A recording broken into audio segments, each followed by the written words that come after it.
operations in over 170 countries in the world, IBM is one of the largest multinationals on the planet.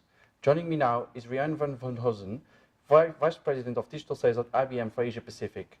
Rianne, thanks a lot for talking to me. You're welcome. We are at an Edge conference, so let's maybe start with a general question and talk about Edge versus Cloud. How do you balance Edge versus Cloud? What's happening? Yeah, so at IBM, how we look at that is it's really client dependent, even use case dependent.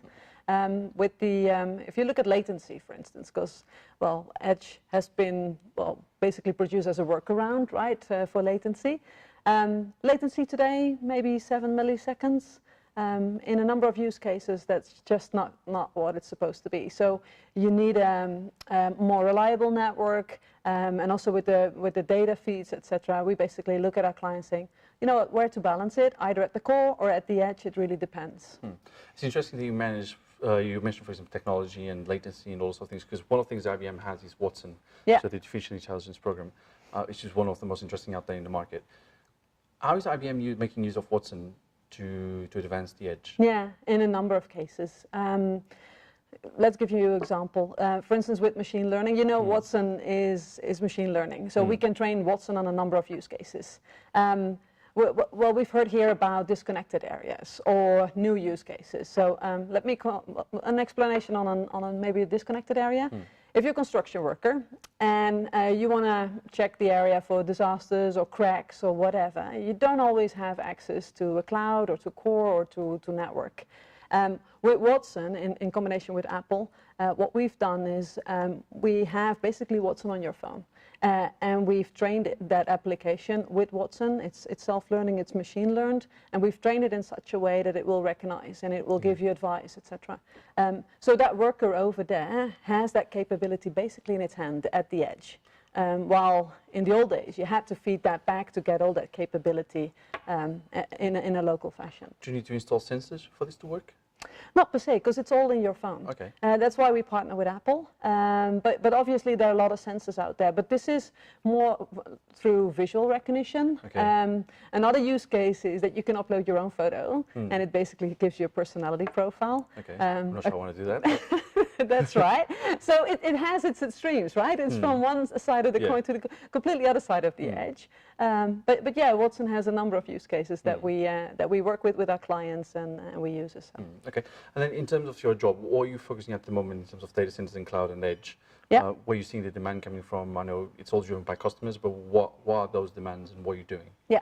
So I'm responsible for digital sales in Asia Pacific, focused on a number of clients, basically clients that are in all different sizes, from startups to being, well, huge companies that spend a lot of money on technology. And this could be across any vertical, like manufacturing? Oh yeah, okay. or across industry.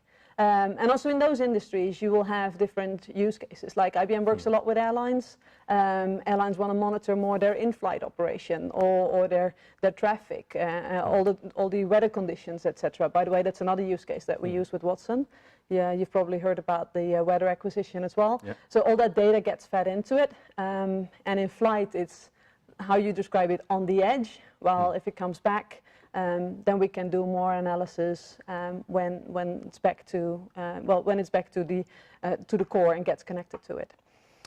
Our clients have a number of requests, basically asking us to give their clients a new experience.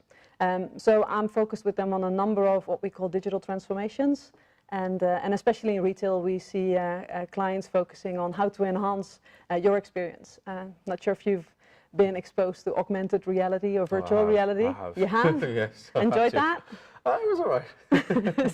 so that's part of it, right? So you might know IBM more from FSS or the airplane example that I just gave. The other end is more maybe gaming or retail, as I just described. Okay, and then you'll be managing a team as well. Yeah. And one of the biggest conversations around the industry at the moment is skills.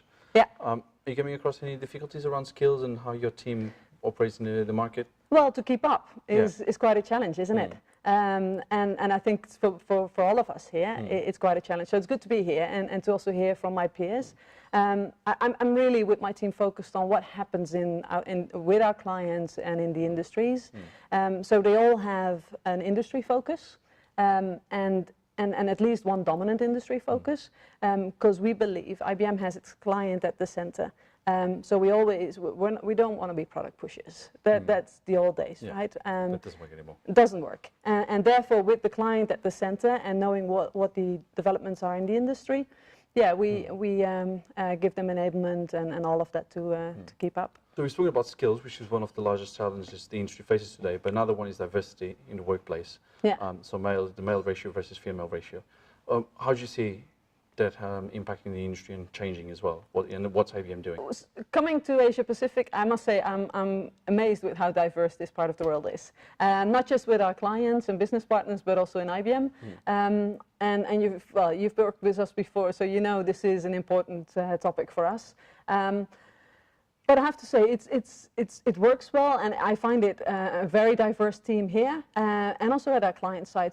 So we all come from different angles, have different point of views, and basically makes our solutions for our clients better. So yeah, it's a pleasure to see that working here. And that is true, because APAC seems to be a little bit ahead from the West. Yeah.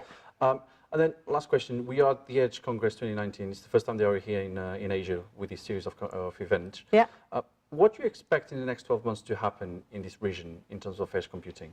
And this could be anything, but one big event that will change everything or change a big part of the industry, and will be the main topic for next year's conference. So the sensors devices out there, we're expecting 50 billion by 2020.